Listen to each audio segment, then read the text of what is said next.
Hello, my name is Duncan Fleming and I'm going to be talking about the tradition of the Holy Guardian Angel. When I gave a public talk on this subject a few years ago, I found that although a lot of what I wanted to say was based on personal experience, it was important to also look at the origins of where this tradition has come from, to provide some context about what the Holy Guardian Angel is and isn't. From a purely materialistic or flatland perspective, we should be aware that the whole notion of having a holy guardian angel, or indeed believing in any kind of angel, is completely absurd, anti-rational, and associated with the very worst kinds of New Age nonsense.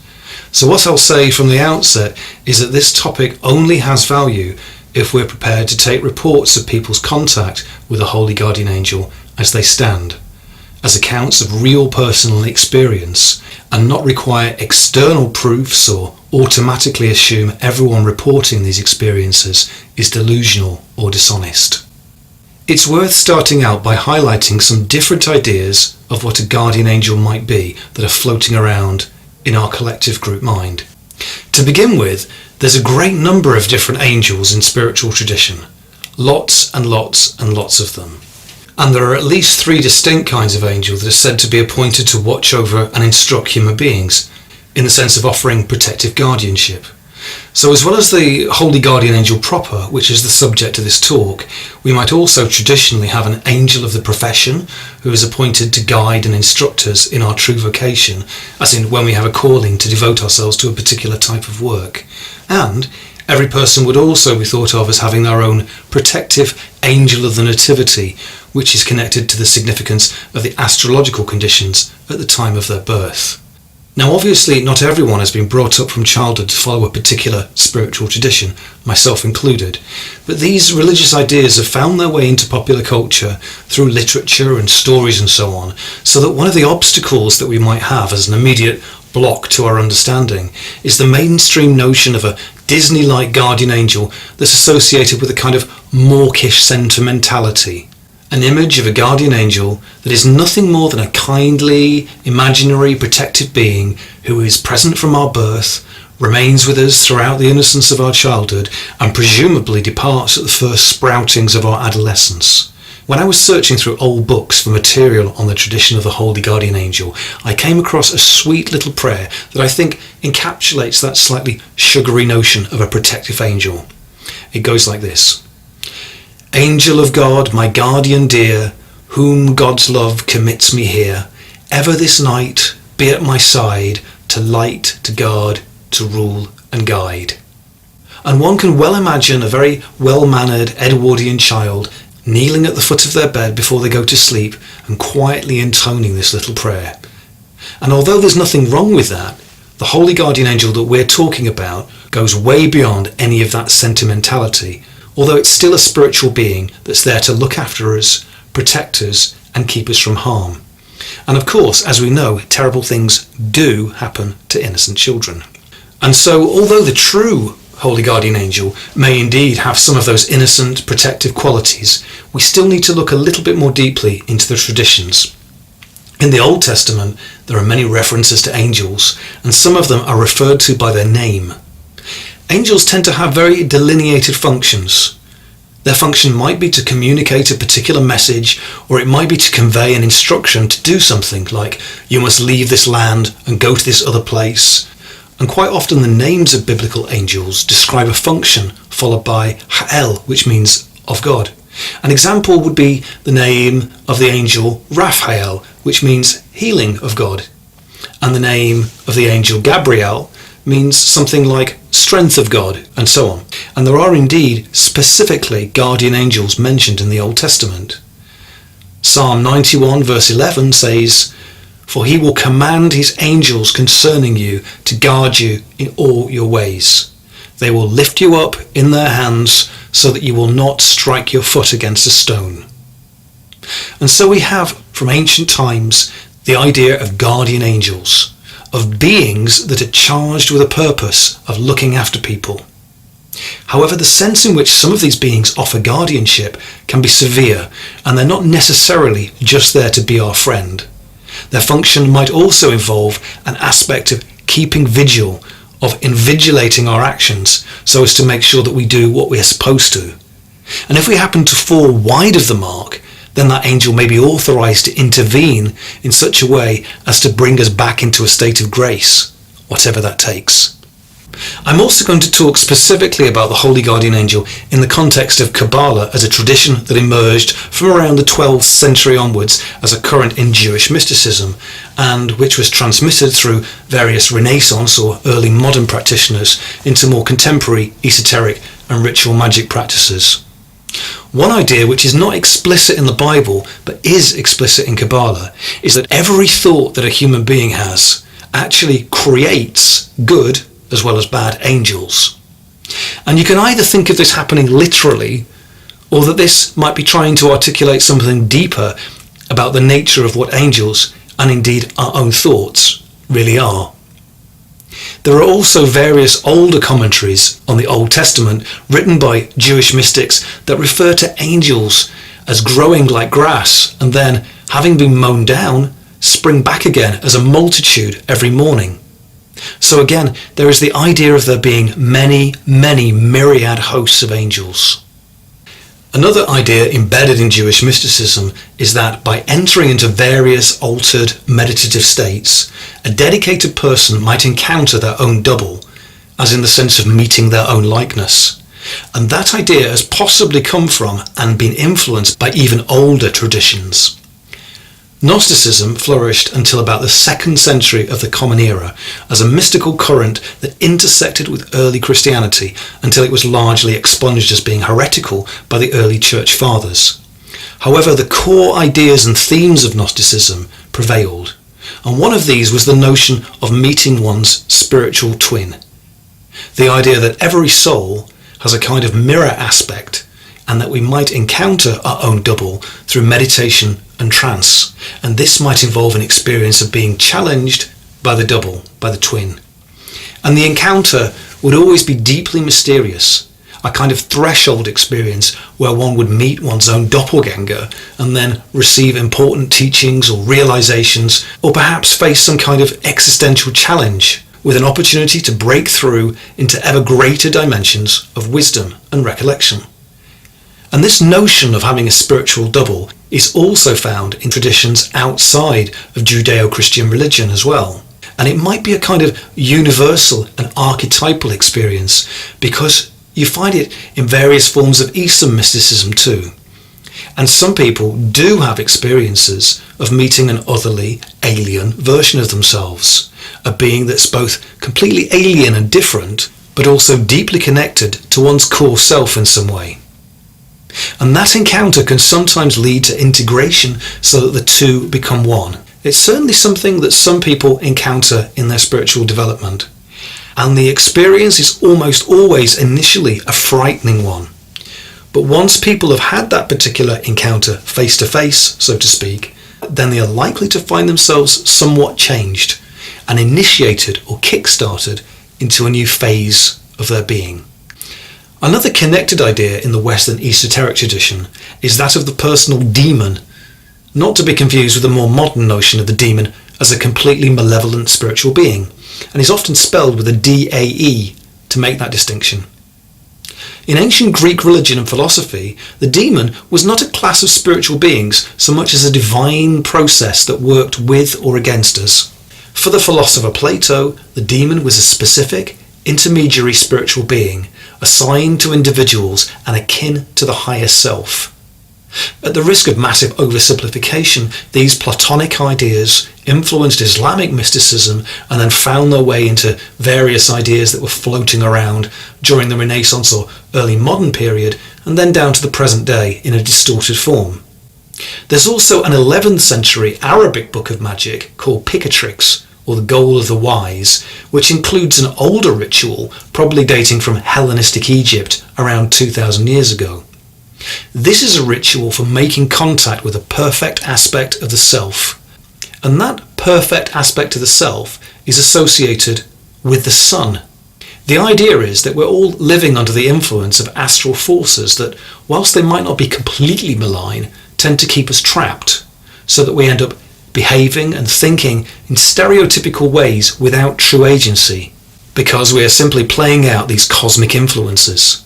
But by linking up with this perfect aspect of oneself via ritual, we can establish a deeper connection with spirit, which will allow us to transcend these temporal influences.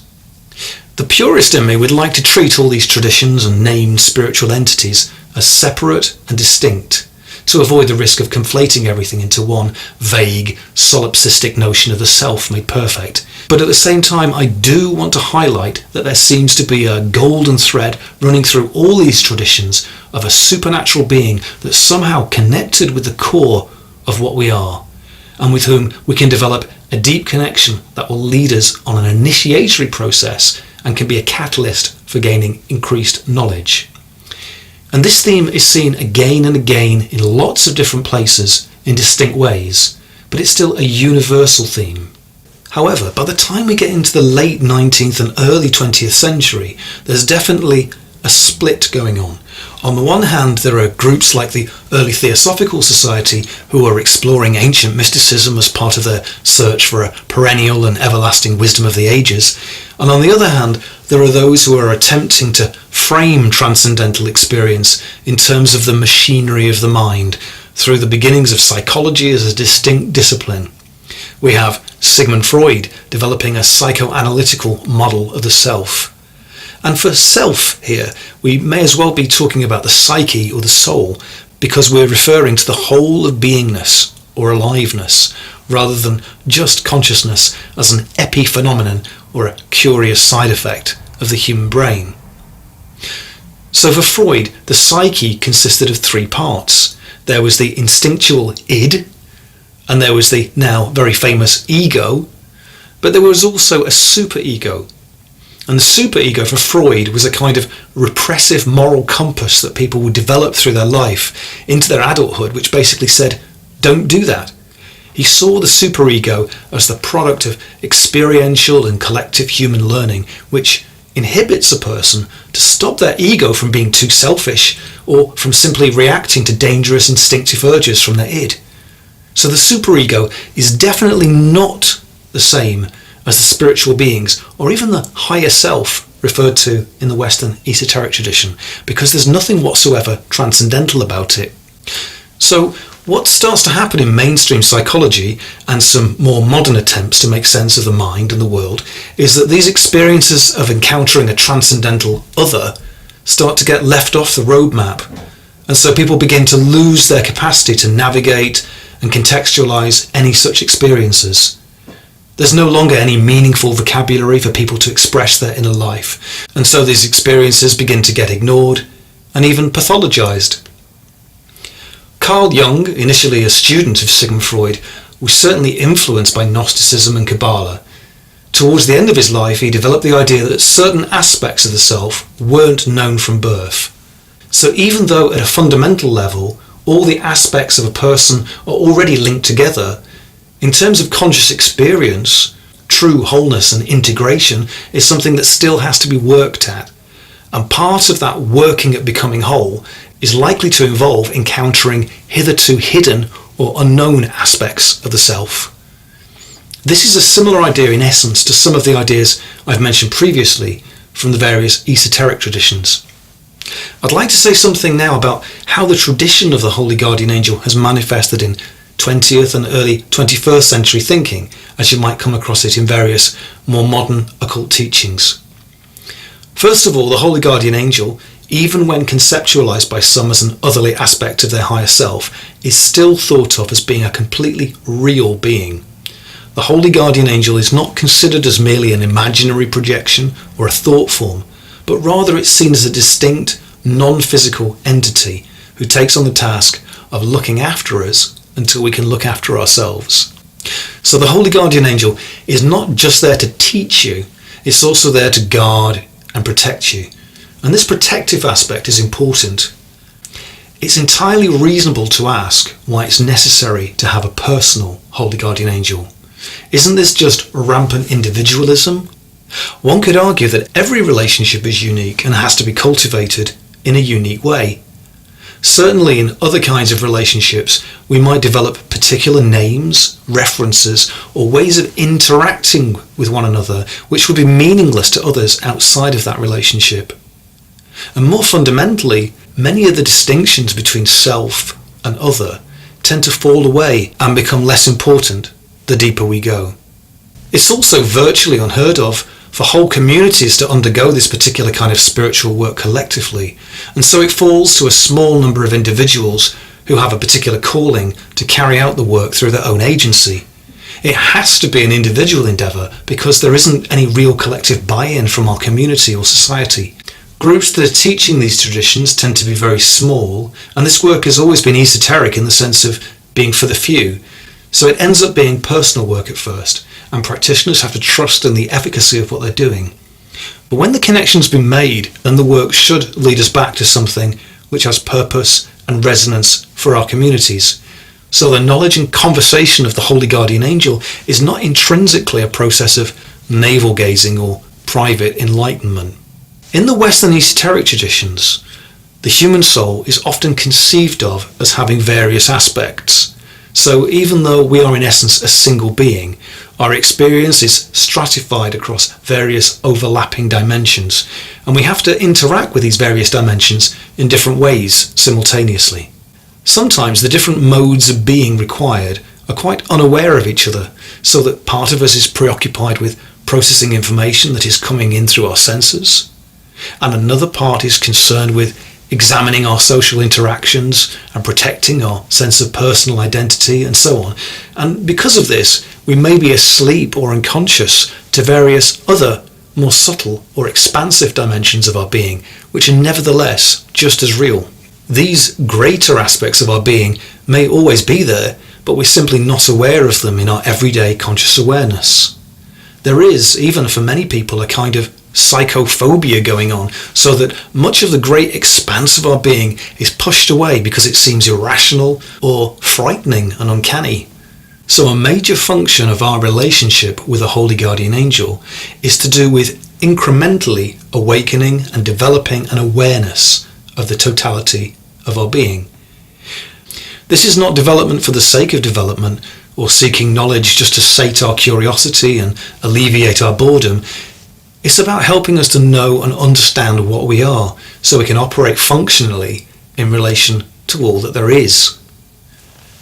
The idea that the human soul is made up of overlapping parts which belong in different worlds is integral to Kabbalah. So there's a physically orientated aspect of the soul called the Nefesh. It dies when your body dies, or shortly thereafter, and it's preoccupied with holding together your material form. It suffers when you're hungry or cold, or when you don't look after your body very well in other ways. And there's also some overlap with the Nefesh and what people might think of as the etheric body.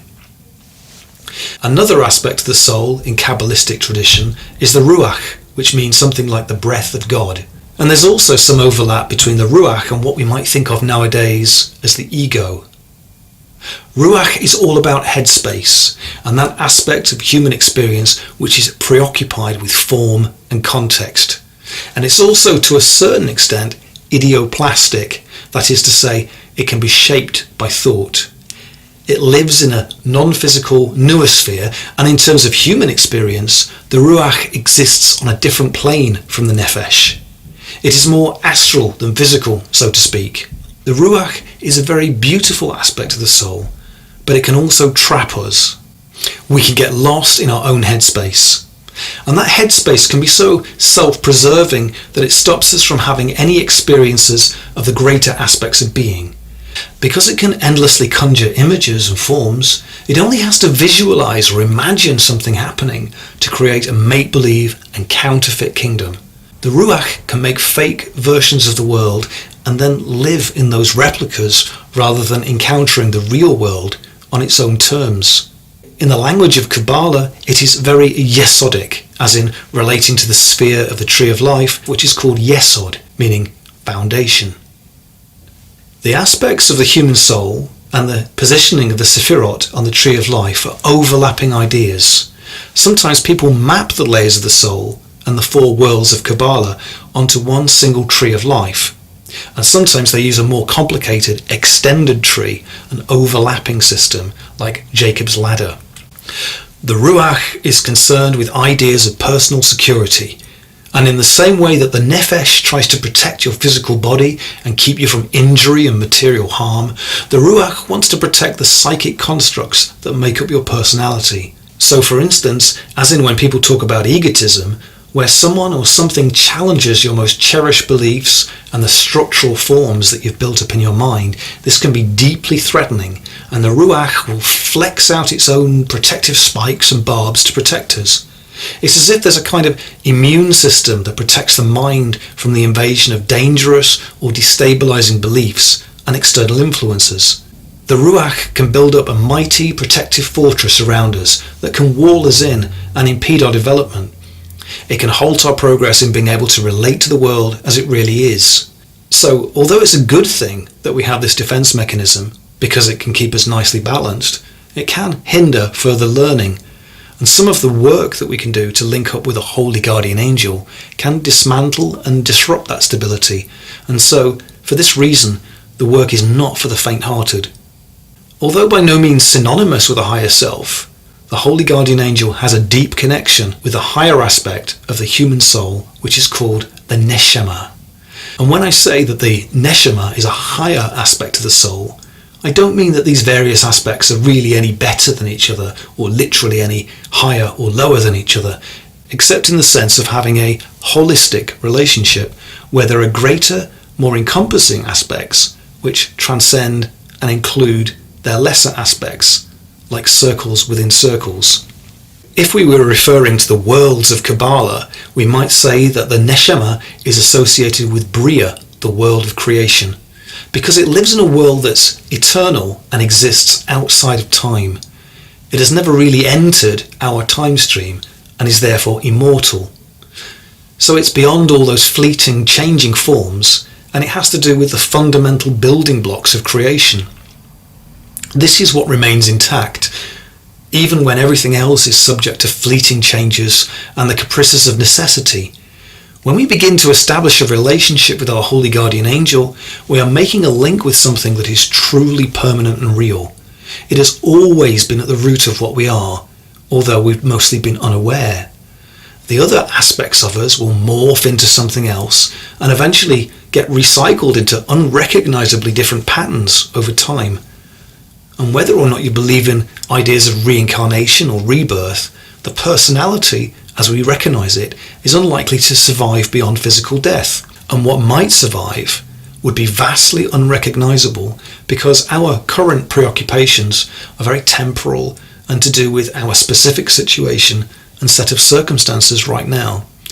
So linking up with the holy guardian angel requires us to also be more in touch with the aspects of what we are that are eternal and which still remain when everything else has changed and died. As part of my preparation for this talk, I was going through old diaries for details of the rituals and meditations that I was doing around 25 years ago, trying to connect with my holy guardian angel. And the sorts of things I was preoccupied with when I was in my early 20s were really very different from what they are now.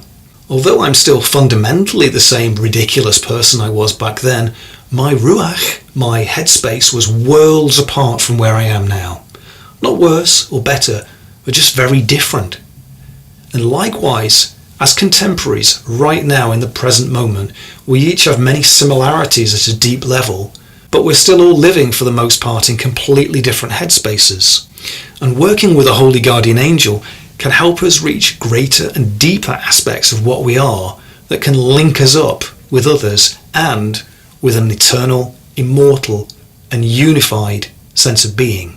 There's an important grimoire or book of magic dating from the 14th century called the Book of Abramelin. This book has a backstory that's possibly apocryphal, but that doesn't matter very much. What does matter is there's a method described in the Book of Abramelin that has become established as a blueprint for how to contact the Holy Guardian Angel.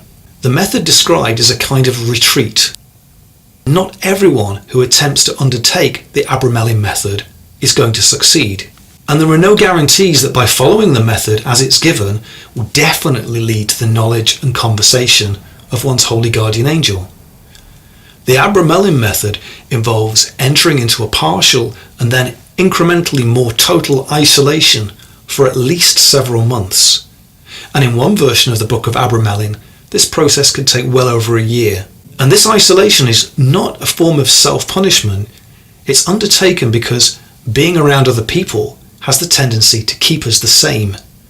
People naturally tend to chatter and engage in small talk, and just carrying out the necessary interactions of work and family and everyday business can be a distraction and a hindrance from undertaking this approach properly. The everyday world can add a weight and a gravity that slows down our change process. So by actually entering into isolation, this can act as a catalyst for personal transformation. But of course, isolation for its own sake is not a healthy purpose or positive aim in and of itself. Another practical consideration of the Abramelin method is that it's best to begin the work in the springtime where possible, and this is because symbolically spring is the beginning of new endeavours and of the astrological year, and because our bodies are usually happier in the warmer months, surrounded by blossoming life and the fecundity of nature. So it makes a good beginning.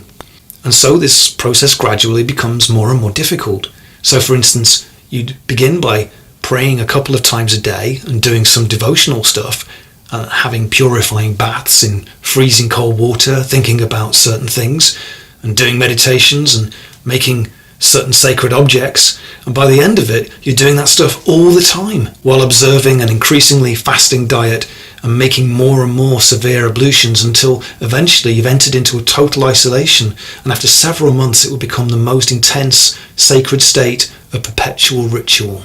And in the Abramelin operation, contact with the Holy Guardian Angel is not the final act. In fact, it's just the beginning. There are further requirements for the operator to evoke and command to yield various other entities. That redoubtable magician Aleister Crowley attempted the Abramelin ritual. He started in London and then decided to continue it in Scotland. And so he bought Boleskine House on the shores of Loch Ness for the purpose. But he gave up the process halfway through. And this was somebody that had virtually limitless income, was by all accounts totally dedicated and even obsessed with the work of being a ritual magician. And so, for all his faults, if anyone was going to do the Abramelin process, you'd think it would be him. So I apologise to Abramelin enthusiasts if I sounded facetious. I do have genuine respect and admiration for those who follow this method as closely as possible in its traditional format. My point is that the further we get away from the 14th century, the more difficult it becomes to follow the Abramelin procedure in an absolutely traditional way. And although it's not impossible, and there are people who've done so and continue to show others, it might not be the right approach for everyone who wants to make contact with their holy guardian angel. So what are we left with? There may be some aspects of the Abramelin method that are really useful, and there may be other things about it that make it unnecessarily problematic for some people. Most of us have to deal with the necessities of life in one way or another. Many of us have families, caring responsibilities, and have to work to pay our bills. So unless we're relatively privileged or prepared to burn our bridges and become a hermit in a cave, there may well be some immediate practical obstacles. Anybody who's attempted even short meditation retreats will tell you that unless your physical well-being is taken care of, that can be a massive distraction in itself. It's all well and good having a fantasy about going to live in the woods or being one with nature or what have you, but unless we're already well experienced in surviving in such rustic conditions, we're unlikely to be able to function properly, let alone meditate. So the technique that I was given for establishing a relationship with a holy guardian angel is similar in overall approach to the Abramelin operation, but with a fundamental difference that it's meant to be integrated into everyday life. This technique requires a commitment to carrying out regular and ongoing connection rituals, perhaps once or twice a week at first, for at least a few years, after which the rituals can be carried out as required. We would begin by creating a ritual space, and this could be as simple as being in a quiet room or an outdoor space with no distractions, and making a circle and lighting a candle. Or it could be much more elaborate, making use of appropriate names and objects from esoteric tradition. And then, having created a sacred space, We then ask in absolute earnest for the presence of our holy guardian angel, and thereby establish and nourish the relationship. Cornelius Agrippa said that amongst the good spirits there's a proper keeper or protector allocated to everyone, as well as a diabolical spirit, so that all people are governed by the ministry of diverse angels, and the voice of each tries to entice us. Therefore we must endeavour so that, being purified by doing well and following sublime things and choosing opportune times and seasons, we may be entrusted or committed to a degree of sublimer and more potent angels. The holy guardian angel is holy because it comes not from the celestial world, but from God directly, and so they can help us to avoid the malign influences of our fate. They direct the line of the human soul and put good thoughts in our minds. They are always active in illuminating us, although we don't always take notice of it. But when we're purified and live peaceably, then the holy guardian angel can be perceived and communicate their voice to us. Of course, this is not as easy as it sounds, because immediately when we begin to do this work in earnest, we bump into barriers, psychological and otherwise. More recently in occult tradition, there's been an ambiguity about whether the holy guardian angel is a transcendent aspect of one's higher self or a completely separate entity. At a transpersonal level, these distinctions get blurred anyway, and I was taught not to get too hung up about that initially. The important thing is to work on the basis that your holy guardian angel really does exist and is not make-believe or a psychological projection. Once the connection is established, the holy guardian angel will use thought transference to communicate with you using symbolic language, and the symbols available for this purpose are limited to those which are already present in your mind, and they're used like an alphabet or like building blocks. So the greater the richness of tradition that you're immersed in, the more numerous, resonant and fluid the symbols that are in your mind, and the more you practice various concentration and visualization techniques to hold those symbols in your mind without distraction, then the easier it will be for your holy guardian angel to provide you with meaningful teaching by shaping the contents of your mind. And the more you make this connection, the better and easier it will become. Practice will increase the clarity, the detail and the resonance of what comes through, as well as cutting down on the interference and the signal-to-noise ratio from your neural activity. As I mentioned, in terms of traditional Kabbalah, the holy guardian angel lives in Bria, the world of creation, which is the second of the celestial worlds. However, they actually meet and interact with you in Yetzirah, which is the third celestial world of formation. So we are inviting something into a sacred, set-apart area of our mind, which is as free as possible from interference, and thereby receiving this communication from our holy guardian angel.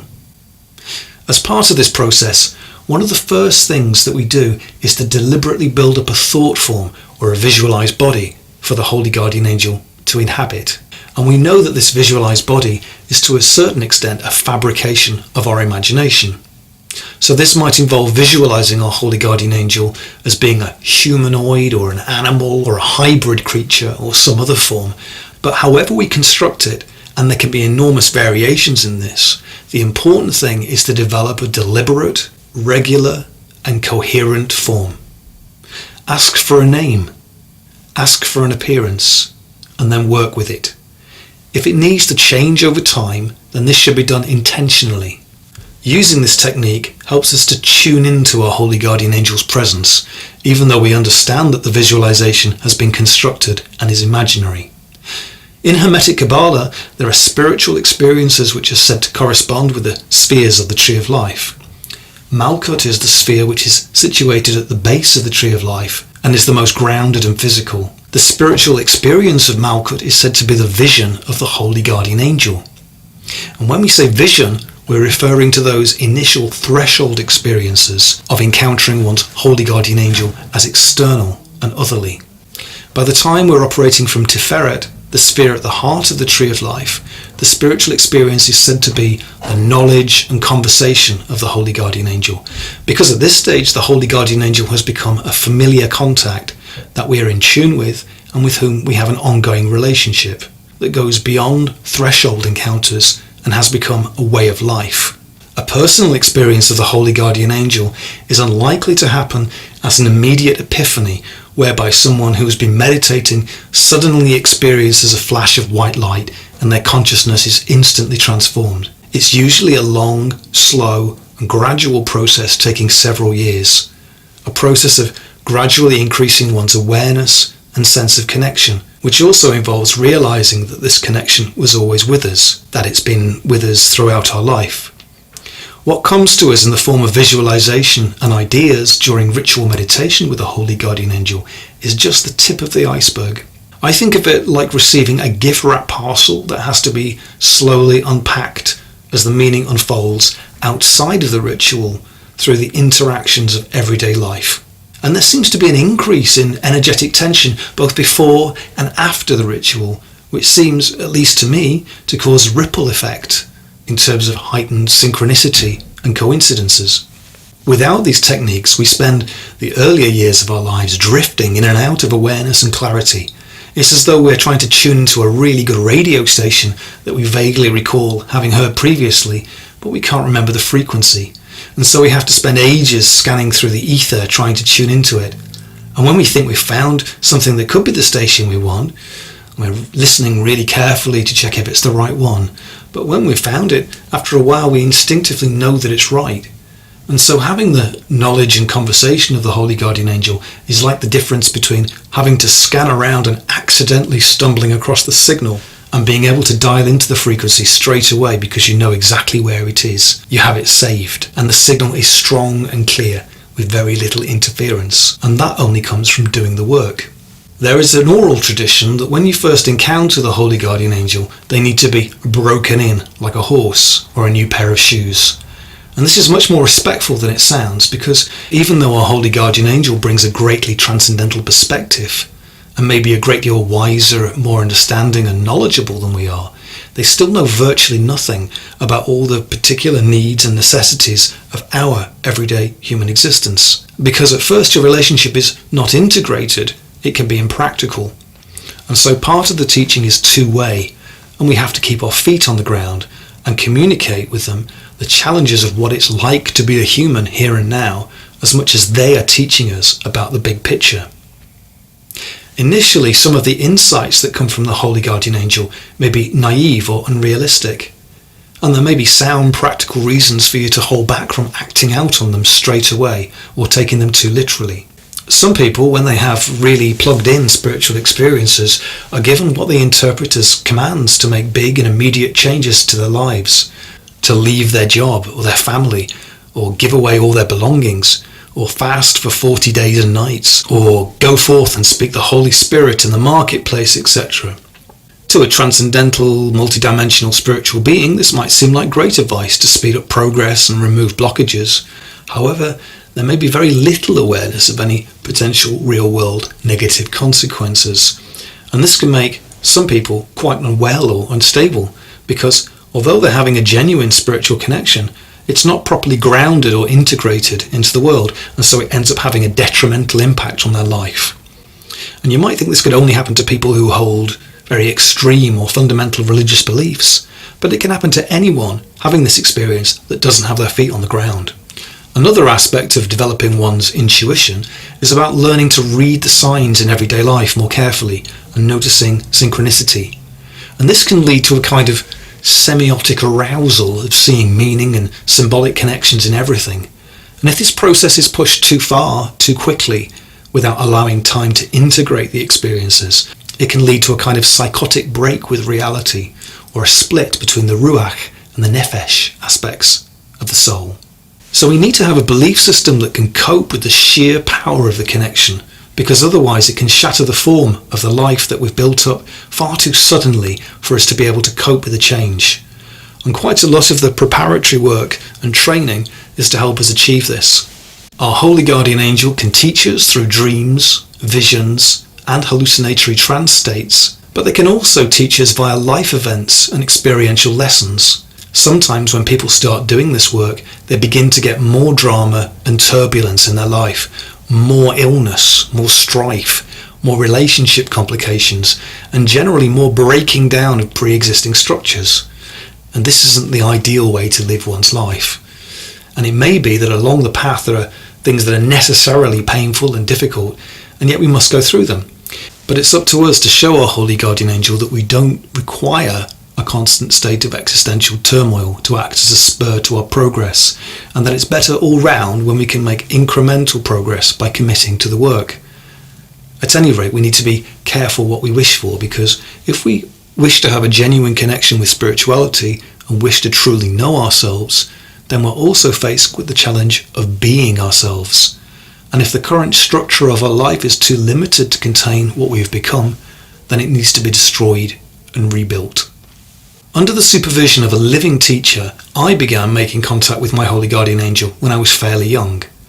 And although essentially I was learning ritual magic, I also had a fairly rational outlook.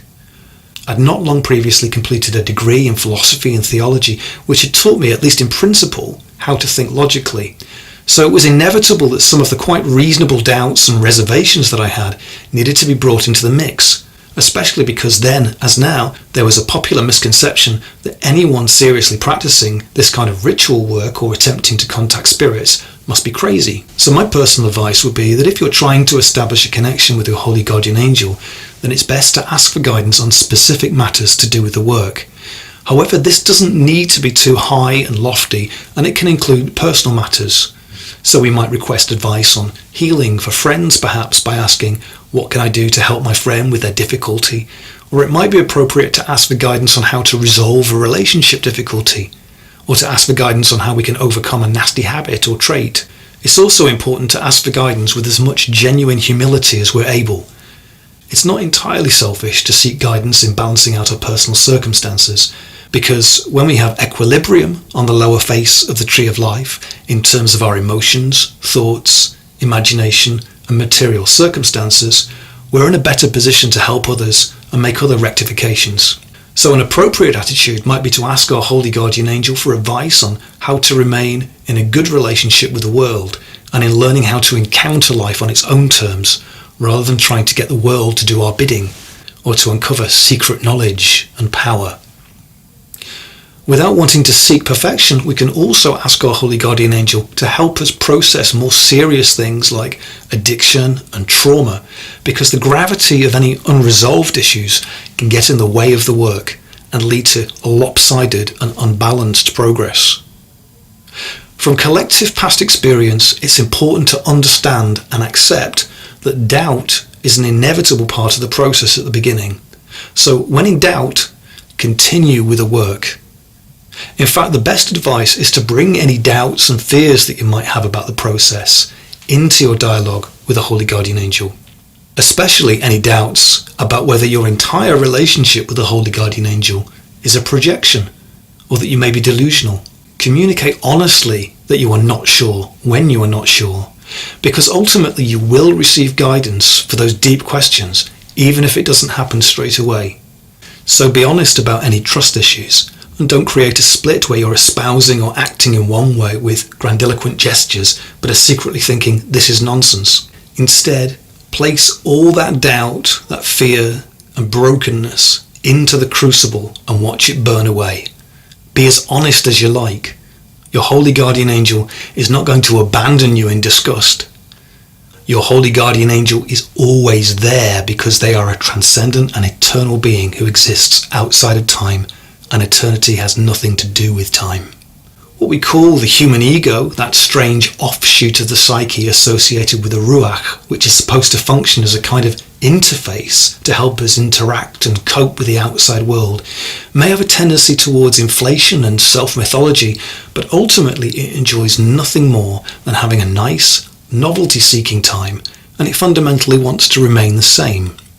It really doesn't want to rock the boat, and it certainly doesn't enjoy being challenged. It's anti-revolutionary. And so while there will be inevitably some recurring themes, if you find that when you're first attempting to communicate with your holy guardian angel that you're getting the same material over and over again, or if it's just drivel or feel-good platitudes, then it's unlikely to be an authentic connection.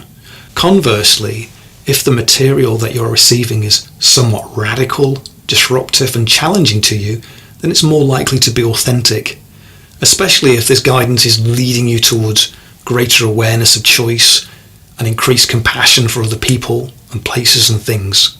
So in some respects, magic is about greatness and expansion, as well as being able to manipulate form in accordance with will. It's about being able to see and interact with a bigger picture. One of the hallmarks of increased human development is that the arena of our compassion is increased. When we're infants, all we care about is having our sensory and physical needs taken care of. And then, as we develop, we might learn to care about our immediate family, and then our community. And the more developed we become through our adulthood, the more likely we are to care about the planet and the universe even. And so any communication that leads to increased levels of caring and compassion is likely to be more authentic. Although I haven't personally had this experience, there are some people doing the work who developed a fear of being somehow manipulated or taken over by malign external entities, or even by a particular kind of thought form that is built up through a collective group mind known as an egregore. In this context, people sometimes come to fear that their work to establish a connection with our holy guardian angel has been taken over or intruded upon by such an unwanted entity. And this could be a genuinely terrifying experience for them. My advice on this matter is that if we create a truly sacred space in earnest and invoke the highest powers that we are aware of to bring protection to it, then at every level this will create a safe and secure environment so that any unwanted entities or other psychic flotsam and jetsam that has not been explicitly invited into the space and doesn't have authority and bearing to your work will simply not be able to gain access to that space. Having said that, it is important to carry out ritual work at an appropriate time and with a suitable degree of sincerity and clarity of purpose. And certainly at the early stages, we should not attempt to contact our holy guardian angel when we're half asleep or otherwise intoxicated and likely to drift off into reverie or flights of fancy. There's an old saying that just because a bird lands in your branches, that doesn't mean that you have to build a nest for it. It's an everyday occurrence for people to experience some kind of internal dialogue. Often this is simply the experience of hearing their own voice in their head as they think things through. Sometimes it can be a more compelling and ongoing internal narrative, or less commonly, a kind of auditory hallucination that people can actually hear as if it were speaking to them. These internal voices can sometimes become extremely negative and critical, especially when we're hungry or angry or lonely or tired, and we might find ourselves being convinced by a narrative in which we are the injured and innocent victims in a grim world full of enemies who are plotting against us. Paying too much attention to these negative internal dialogues can spiral into increasing anxiety and resentment and eventually lead to a breakdown of our healthy connections and relationships. There are voices that can perpetuate emotional pain and mental anguish, and there are voices that can help and heal us. So even if we accept that we have to learn to live with our internal narratives, maybe we still have some freedom to decide which voices we choose to listen to. Sometimes, after years of developing a relationship with our holy guardian angel, in everyday life it can be like a still and quiet voice, a very distinct kind of intuition that leads us towards greater clarity and helps us to appreciate the complexity and the multiplicity of life. We're able to see a slightly bigger picture, appreciate different perspectives, and still retain our agency and dignity. It may be that in the early phases, our connection with our holy guardian angel is very cyclical in intensity and subject to the ebbs and flows of various energetic tides. And it may be that we also encounter more serious dry spells and periods of time when we don't seem able to establish a real connection with our holy guardian angel at all.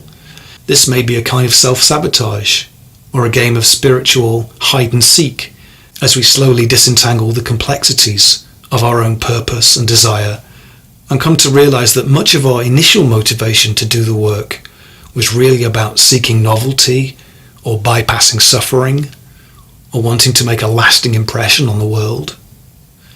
And so these dry spells can actually be a useful time to examine our motivations and then come back to the work with a renewed enthusiasm and with more devotion and humility. If I had to communicate the process of developing a relationship with the holy guardian angel into one word, that word would be trust. We should trust that we will always receive help when we need it, even if we can't recognise it as such, and that despite appearances, we need to place our trust in the abundance and sufficiency of life as a rock-solid foundation, and know that we are being guided and guarded in all we do, that we can place our trust in the universe as a fundamentally safe place, in spite of all the suffering and confusion we have experienced, and we can trust that we are part of an immortal and everlasting being, and that after all, life is supposed to be fun. I hope you found this talk on the Holy Guardian Angel useful. If you'd like to hear more talks or find out more, please visit our website www.rockwax.org.uk.